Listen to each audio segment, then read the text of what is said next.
Hey cloud gamers, and welcome to the Cloud Gaming Stream channel, your destination for all things cloud gaming. Sniper Ghost Warrior Contracts 2 has released, so we thought we'd dive in on the cloud PCs to see how well this game performs and to give you a bit of a rundown of the game. So we've got maximum settings 2080 Super on the left, Shadow PC boost tier technically on the middle, and the AirGPU on the right. As we go full screen then with the AirGPU, you'll notice that we have some bullet time effects for Sniper Ghost Recon Contracts. I'm going to just call it Contracts 2 from now on, it's a bit easier. Which we have seen before in things like Sniper Elites. Although I think the effects are probably a little bit more over the top in Contracts 2. It does still look and perform very well. This is running at 1440p and we can see we're getting a solid 30 plus frames per second on the AirGPU side. That bullet time thing is around once every 3 or 4 shots generally, but I've knocked it down to half that time just to pull that back a bit, as it can get a bit over the top. As we switch over to Shadow, we see that frames per second step up a little bit, but we see a little bit more pixelation or these kind of weird effects on the foliage. All 3 of these are running on the maximum settings for this game. It doesn't seem to have any ray tracing or DLSS at this time. Hopefully they'll add something to that effect later on, as it is using the CryEngine, so we do know that this is capable. Input latency wise, nothing across the board here. Both maximum settings and AirGPU running Moonlight. As we switch over to the maximum settings, we see that we're getting a solid 60 frames per second pretty much throughout here. And it is extremely smooth.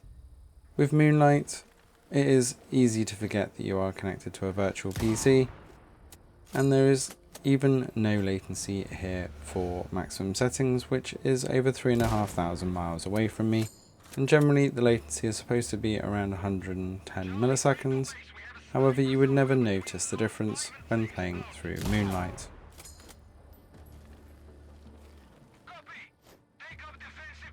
As we get some nice headshots there. As we come back side by side, we do start to see a bit more of a difference, especially in this movement. Although Shadow PC, for example, is staying 60 frames per second, we can see a lot more jitter in that movement. Same with the AirGPU side. You can definitely see that 40 frames per second as we get a bit of jitter moving around. But as we look at a quick freeze frame here, we can start to see those detail differences. Although they're all on the same settings, we can see that the maximum settings has far greater detail there. And then moving around while tagging, you've got to give it to this game that, we were looking at that screenshot, zoomed right out, and then we can see that detail just by zooming in the binoculars, no loading or anything like that. So this whole world is rendered in one go, and you can move from one area to the other as we go through these maps, or you can just do these kind of single contracts.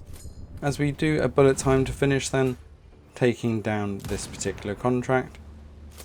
For Shadow, I managed to kill him by blowing off his finger somehow. This is an absolutely gorgeous game. If you like the Sniper Elites, then this is well up your street.